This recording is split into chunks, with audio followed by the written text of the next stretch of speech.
Nothing in life is for free. 4 million. And a free pet. You remember me, that's good.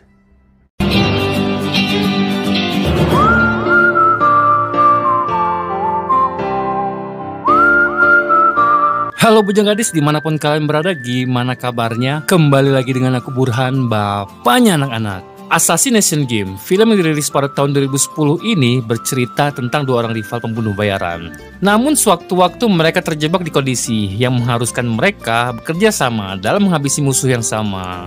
Sebelum masuk alur ceritanya, tonjok dulu tombol subscribe-nya dan like-nya. Cuko dapat cuko, pempek tengah duo. Payu diaturi alur ceritanya.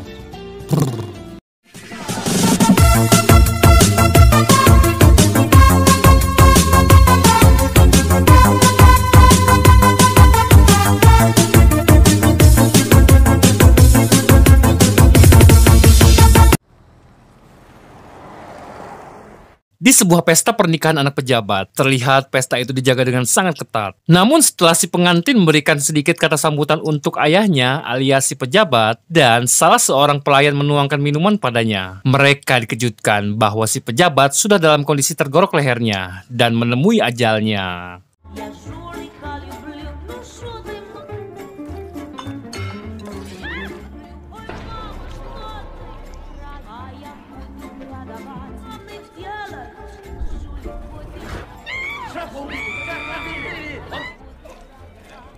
Pria ini bernama Vincent. Dia seorang pembunuh bayaran sekaligus tokoh utama kita. Selesai dengan itu, Vincent pun pergi melalui dapur. Namun tak lama kemudian, anak buah si pejabat pun mengejarnya dan menembakinya secara babi liar. Meski pada akhirnya, dia berhasil pergi keluar dari sana.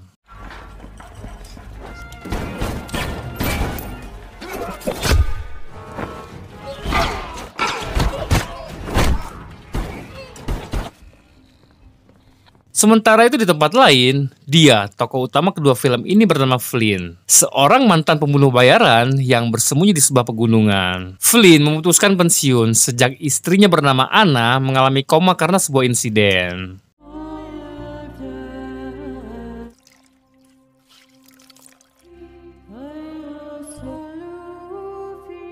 Kemudian adegan pun memperlihatkan tiga orang polisi korup bernama Godfrey, Sal, dan atasan mereka bernama Wilson. Kematian si pejabat pun membuat Wilson geram. Dia memaksa Godfrey dan Sal untuk segera menangkap pelakunya. Godfrey mencurigai itu dilakukan oleh Flynn karena sejauh ini dalam daftar pencarian mereka hanya Flynn lah yang terhebat dan paling berbahaya bagi mereka. Terlebih lagi, dulu Flynn mencuri uang yang mereka korupsi ketika Flynn menjadi pembunuh bayaran mereka, lalu dia menghilang begitu saja tanpa ada yang tahu di mana tempat bersembunyinya. Godfrey pun berencana untuk mengeluarkan Polo, seorang bandar narkoba yang saat ini masih di penjara, untuk dijadikan umpan agar Flynn keluar dari tempat persembunyiannya. Karena di masa lalu, Flynn memiliki masalah pribadi dengan Polo. Flint. This is what he does best, and he is the best. You have access to the best technology in the world. Is Flint really that much of a problem? Di lain sisi, ibu kos memberitahu Flynn bahwa ada seorang teman lama yang ingin menemuinya di suatu tempat. Lalu saat Flynn menemuinya, ternyata orang itu adalah mantan perantaranya Flynn ke kliennya ketika dia masih menjadi pembunuh bayaran. Dia bernama Cooley. Tujuan Cooley sendiri ingin memberi Flynn pekerjaan dengan imbalan yang sangat besar, yakni $1 juta. Akan tetapi Flynn menolaknya karena dirinya kini sudah berhenti dan dia juga merasa bahwa pekerjaan ini adalah sebuah jebakan. Namun Flynn terdiam ketika dirinya mendengar bahwa targetnya kali ini adalah Polo yang sebentar lagi akan keluar dari penjara. Tickets $1 million. I don't need the money. There's a job. I'm out of the business. He's being released. Target's Polo.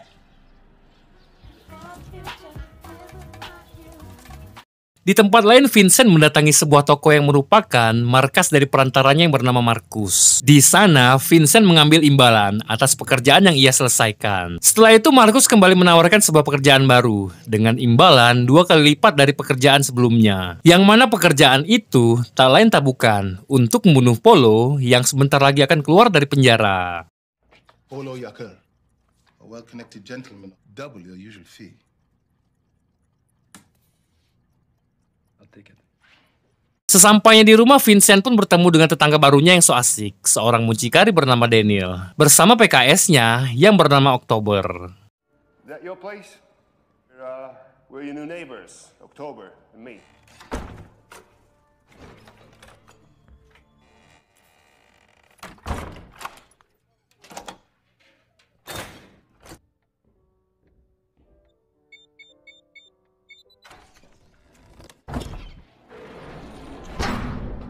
Secara bersamaan di tempat lain diperlihatkan Polo yang baru saja keluar dari penjara. Di sana, dia dijemput kedua anak buahnya. Si anak buah memberitai bahwa adik kesayangannya sudah ditangkap polisi karena kasus narkoba dan besok adalah hari persidangannya.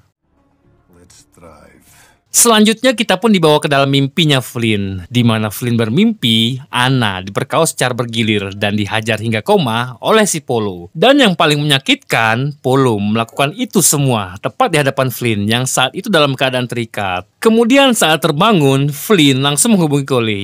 Dia langsung menerima job yang tadi ia tawarkan. Namun Cole mengatakan bahwa job itu sudah diambil oleh pembunuh bayaran lain. Meskipun begitu, Flynn tetap memaksa dan Flynn bersedia melakukan job ini tanpa dibayar asalkan dia dapat membalaskan dendamnya pada Polo.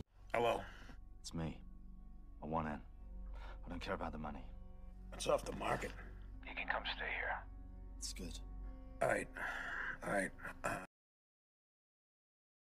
Keesokan harinya sebelum pergi, Flynn memasang sebuah kamera yang terhubung dengan ponselnya agar dia selalu dapat memantau Anna dari kejauhan. Flynn juga tak lupa pamit dengan ibu kos yang sejauh ini hanya beliaulah yang benar-benar peduli padanya.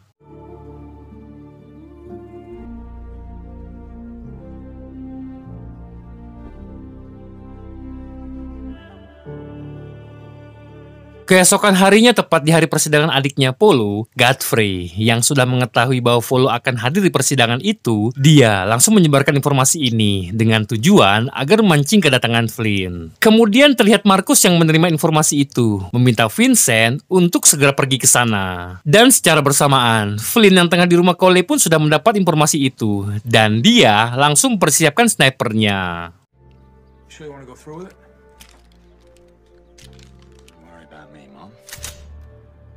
Tak lama kemudian, Flynn pun terlihat sudah di depan gedung pengadilan untuk menembak Polo. Namun tepat saat Flynn akan menekan pelatuk snipernya, dia dikejutkan dengan sebuah mobil van yang dikendarai oleh Vincent yang mengakibatkan tembakan Flynn meleset dan anak panah Vincent mengenai Danzo adiknya Polo.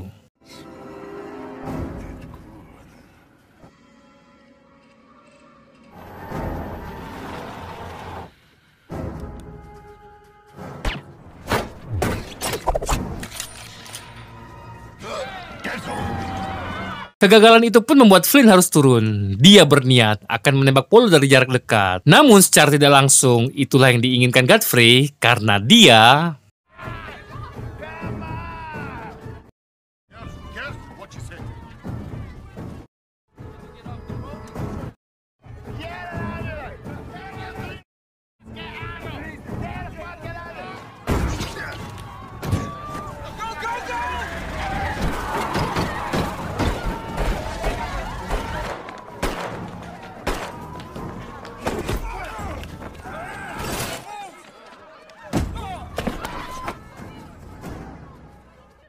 Setelah berhasil kabur, Godfrey pun membakar mobilnya untuk menghilangkan jejak. We've got him hooked. He won't quit till Polo's dead. But you don't think we spooked him? You see the look on his Sementara itu Polo diberitahu anak buahnya bahwa anak panah yang digunakan sebelumnya sudah mengandung racun, sehingga adiknya tidak dapat diselamatkan. Polo meminta anak buahnya untuk menyimpan anak panah itu, lalu dia meminta untuk kerahkan seluruh pasukannya untuk mencari pelaku pembunuh adik kesayangannya. He said whoever did this knows his toxins. It was poison tipped, very fast acting. I talked to the doctor. I'm not going anywhere until I find who killed Danzo. Keep it safe.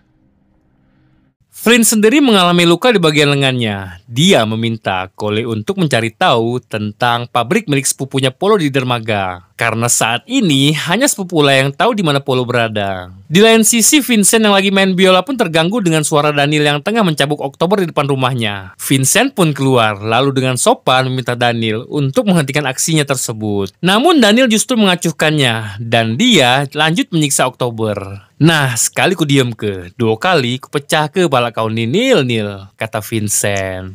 That's enough.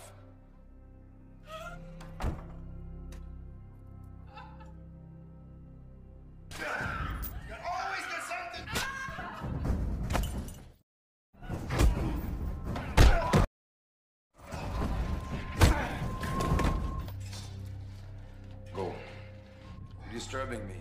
Tak cukup di situ, Vincent terpaksa membiarkan Oktober masuk ke rumahnya karena kunci apartemen miliknya sudah dibawa oleh Daniel. Please home. Setelah memberinya obat, Vincent mendapat telepon dari Marcus. Dia memintanya untuk menuju pabrik milik sepupunya Polo di dermaga karena si klien tahu bahwa Polo masih belum mati. Marcus juga menambahkan bahwa dia mendapat informasi bahwa Polo dan anteknya berada di sana. Vincent yang mendengarnya pun dengan cepat pergi dari sana. Lalu dia berpesan pada Oktober untuk jangan menyentuh apapun di rumahnya. I also have a possible location for our Similar shooter. I thought it was exclusive. Don't touch anything. Di pabrik ternyata Flynn sudah dulu sampai di sana dan dia menghabisi seluruh anak buahnya Polo di luar.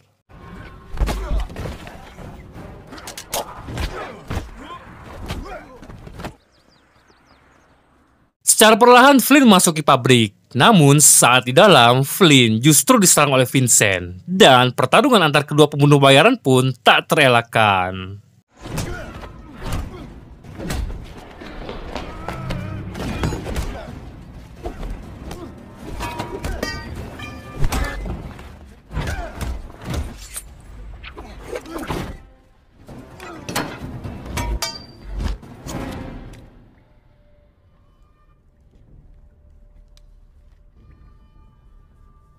Sampai akhirnya, keduanya pun sadar bahwa tujuan mereka sama. Flynn mencoba mengajak Vincent agar mau bekerja sama dengannya untuk mempermudah pengejaran Polo. Karena setelah kejadian di gedung pengadilan, tentu Polo akan dikawal sangat ketat oleh pasukannya. Terlebih lagi, Flynn sama sekali tak tertarik dengan uang imbalannya. Dia hanya ingin membalaskan dendamnya dan uang imbalan sepenuhnya diberikan untuk Vincent. Mendengar hal itu, Vincent pun setuju dan mereka sepakat untuk melanjutkan kongsi itu.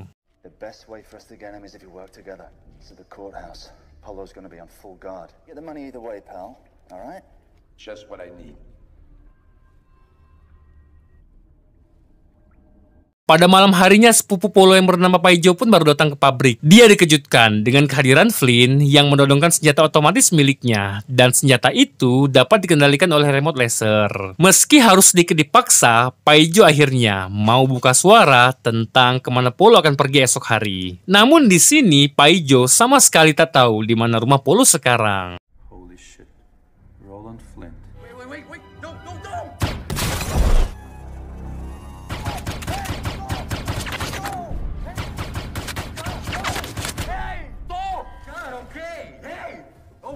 No, but Thursday and Friday. Royal Grand. Setelah informasi didapat, Vincent pun langsung menembaknya. Lalu, agar pembunuhan itu seolah-olah nampak seperti perampokan, mereka membawa senjata otomatis itu beserta remote lasernya. Probably better to make it look like a break-in anyway. You know, we should just take that. $500,000 for this? Polo sendiri diberitai anak buahnya bahwa dia baru mendapatkan foto si pembunuh Danzo melalui kamera CCTV. Yang tak lain tak bukan adalah Vincent. Polo yang melihatnya pun meminta agar segera disebarkan dan dia meminta untuk segera menangkapnya. Got this off a security camera. Let's find this fucker. Everybody. I mean everybody. Sesampainya di rumah, Vincent pun dikejutkan. Oktober sudah tertidur di ruangan rahasianya. Vincent sempat mengusirnya dari sana. Namun karena Oktober terluka, Vincent justru menolongnya untuk mengoleskan salep 88 di punggungnya.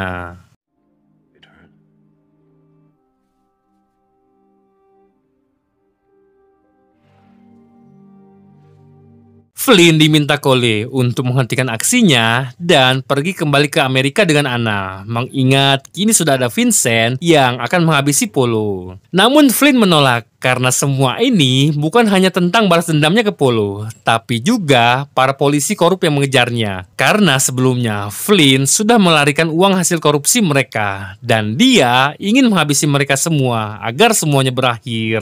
Stick and they want their money back. They're gonna keep coming till they get it. Those dirty Interpol cops that set me up. All right. What? Di rumahnya, Wilson dikejutkan. Flynn sudah menodongkan pistol di kamarnya. Flynn meminta agar Wilson menarik seluruh anak buahnya agar berhenti mengejarnya lagi. Karena jika tidak, dia tak akan segan-segan menghabisi seluruh keluarganya Wilson. I'd make you eat it, do you understand me? Back. I'm gonna come back here. Good. Goodbye. Don't. Kejadian itu pun membuat Wilson sangat marah pada Godfrey dan Sel karena dia merasa sudah dipecundangi Flynn di rumahnya sendiri. Wilson memberi mereka waktu 48 jam untuk segera membunuhnya. But I want him dead. I don't care what it takes. With my family upstairs! I want him dead in the next 48 hours. Sementara itu, Polo sendiri sudah terlihat di markasnya Marcus, di mana dirinya menanyai tentang siapa dalang atas kematian adiknya. Namun yang tidak Polo ketahui, Marcus sudah bekerja sama dengan Godfrey, dan ketika ada kesempatan, muncullah Godfrey dan antek-anteknya untuk kemudian mengajak Polo bekerja sama agar mempermudah mereka menangkap Flynn.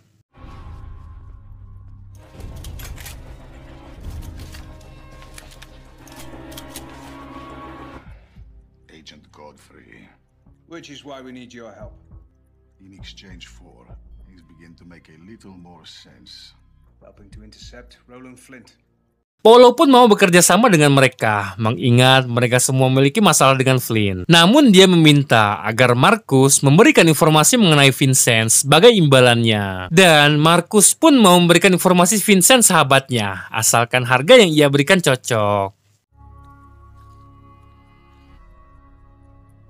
Setelah itu, Polo terlihat baru kembali ke markasnya dan melihat Cole yang baru ditangkap anak buahnya karena sebelumnya dia sudah mengawasi tempat itu. Kemudian Polo menyiksanya hingga Cole mati untuk mengetahui apa tujuannya di sana. Di lain sisi, Vincent menemui Marcus di sebuah mobil. Di sana, Marcus mengatakan bahwa kliennya akan memberikan misi tambahan dan imbalannya akan digandakan. Yang mana Marcus meminta Vincent untuk menggiring Flynn ke City Hall, dan di sana akan ada Polo sebagai umpannya. Client will double your usual fee for fractional. Di sana Marcus bercerita bahwa dulunya Flynn merupakan pembunuh bayaran yang disewa oleh Wilson untuk menghancurkan organisasi miliknya Polo. Pada saat itu Flynn berhasil menghancurkan organisasinya Polo. Namun Flynn justru membuat kesalahan. Flynn membiarkan Polo hidup, lalu ketika Polo ada kesempatan, dia menuntut balas dengan perkaos istrinya tepat di hadapannya dan menghajarnya hingga koma. Beruntungnya pada saat itu Flynn berhasil meloloskan diri saat dirinya hendak dibunuh oleh Polo. Setelah kejadian itu, Flynn menghilang bersama istri dan sebagian besar uang hasil korupsi Wilson beserta antek-anteknya. Selesai bercerita, Marcus memberikan uang muka bayaran yang dijanjikan dan Vincent sepakat akan membawa Flynn ke City Hall besok pagi. Tomorrow, 9 o'clock. Where do I take him? City Hall. Setelah itu Vincent pun menemui Flynn, yang mana dirinya mengatakan bahwa besok Polo akan menemui penasihatnya di City Hall. Seperti yang kita tahu bahwa semua ini adalah jebakan untuk menangkap Flynn besok pagi. Yeah, City Hall's good. Meaning a councilman. He's got on his payroll. See the main lobby, lots of high vantage points. Pada malam harinya, Vincent pun terlihat sudah semakin dekat dengan Oktober. Vincent bertanya tentang apa rencana Oktober ke depannya karena Daniel selaku bosnya tentu tidak akan menerimanya kembali. Oktober pun menjawab, keinginannya sangat sederhana. Dia ingin meninggalkan kota itu bersama seorang pria yang benar-benar menyayanginya dan akan menghidupkan lilin sambil berdoa untuknya saat dia meninggal dunia. Di markasnya, Polo dipertemukan anak buahnya oleh Daniel selaku penyuplai wanita untuknya. Daniel sendiri sudah tahu bahwa dia sedang mencari Vincent. Daniel mengatakan bersedia mengantarkannya ke rumah Vincent karena dia adalah tetangganya yang sudah merebut salah satu wanitanya. You know the animal that killed my brother. Yes, sir. We're neighbors. Keesokan harinya, Flynn dan Vincent pun sudah terlihat di City Hall. Namun, ketika Polo keluar dan Vincent sudah siap dengan senjatanya, tiba-tiba Flynn dikejutkan dengan Godfrey dan anak buahnya mengajarnya lalu menangkapnya.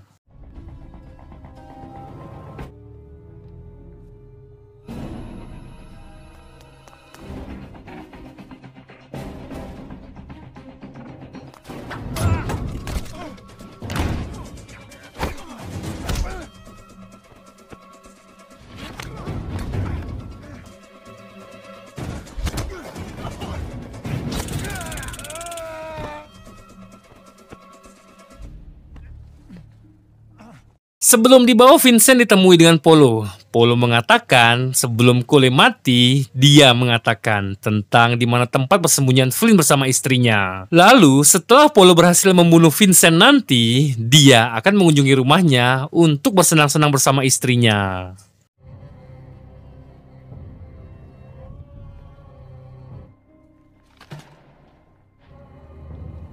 Vincent sendiri sudah terlihat di markasnya Marcus. Di sana dia mengambil sisa bayaran yang dia janjikan, dan Marcus mengatakan bahwa Vincent tak perlu lagi membunuh Polo. Namun tak lama kemudian Polo pun menghubungi Vincent melalui telepon milik Marcus. Faktanya, Polo kini sudah di rumahnya Vincent berkat informasi dari Daniel, di mana Polo mengancam akan membunuh Oktober apabila dia tidak menyerahkan dirinya pada Polo. Namun tak diduga, Vincent justru mengatakan bahwa dirinya sama sekali tak peduli dengan siapapun. I'm not a prisoner of anything. You're wrong about me. Setelah menutup teleponnya, akhirnya Vincent sadar bahwa Marcus sudah bersekongkol dengan Polo di belakangnya. Dan kini Vincent sudah tak mau lagi kerjasama dengan Marcus. If I overreacted, you'd be dead. You went behind my back. I told him it was impossible to get to you. You're overreacting. Sesampainya di rumah, Vincent dikejutkan dengan keadaan rumah yang sudah kacau dan mendapati Oktober sudah tewas dengan kondisi yang sangat mengenaskan di atas kasurnya.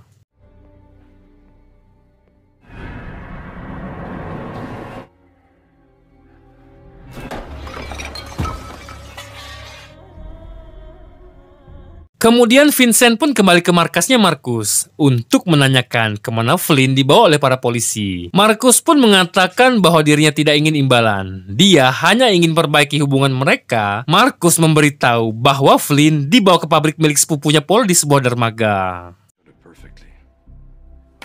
This time, I thought I understood you. Cousin's old factory has a suitable place to. I don't want payment.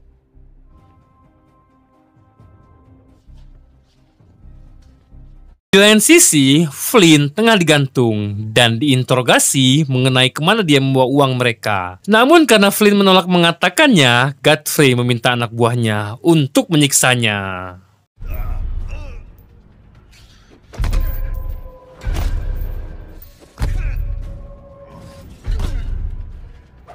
Siksaan itu pun tidak membuat Flynn mau mengatakannya. Dan ketika Godfrey kesal, lalu meminta anak buahnya untuk menyentrumnya, lalu yang terjadi...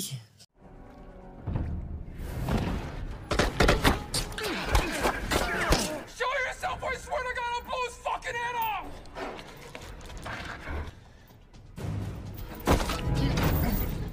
Should let me be. Setelah itu Vincent pun minta maaf atas kesalahannya, dan sebagai gantinya, dia akan membantu Flynn untuk membunuh Polo. Polo sendiri terlihat sedang bersama Wilson. Di sana mereka mendapat kabar bahwa Godfrey sudah tidak dapat dihubungi, dan mereka menyimpulkan bahwa Godfrey sudah tewas dibunuh oleh Flynn, dan Flynn berhasil kabur dari sana. Wilson pun meminta Polo untuk melakukan sesuatu, karena setelah itu Flynn akan mengejar mereka. Finish him, and now they're missing. What can you do that we're not already doing? Sementara itu Vincent dan Flynn yang berniat akan mencari Polo pun justru memutar balik mobilnya. Karena saat ini dia menelpon si ibu kos, tiba-tiba teleponnya sudah terputus. Faktanya Polo sudah berada di sana untuk kemudian dia menembak ibu kos.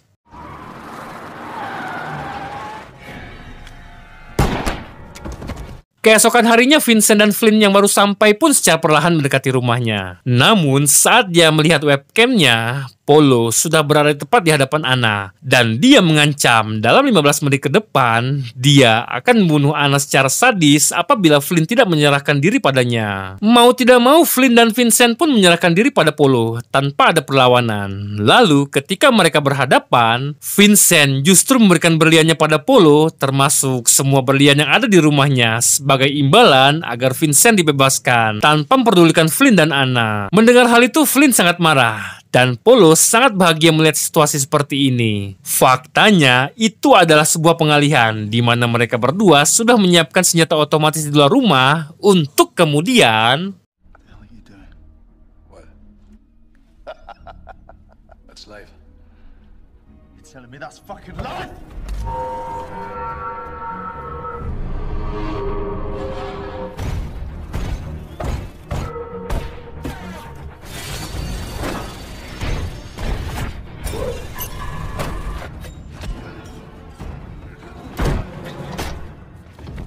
Dalam tempo yang sangat singkat, seluruh anak buah Polo mati akibat senjata itu. Lalu Vincent persilahkan Flynn untuk membalaskan dendamnya pada Polo. Di hadapan Anna, Flynn memaksa Polo untuk memohon maaf. Lalu, Polo pun disembelih.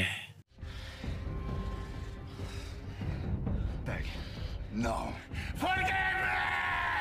Do better than that. Louder! Forgive me!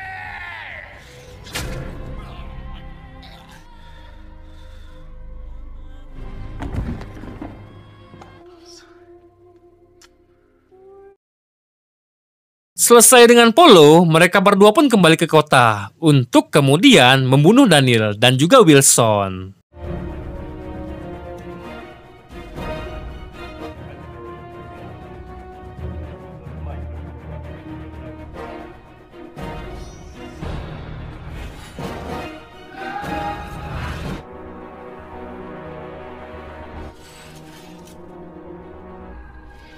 Setelah semuanya berakhir, Vincent pun terlihat di sebuah gereja menghidupkan sebuah lilin dan berdoa untuk Oktober. Dan Flynn terlihat bersama seorang dokter yang akan mengobati Anna.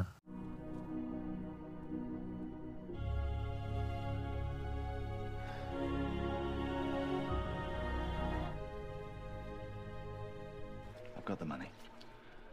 It's a new procedure. Dan film pun selesai.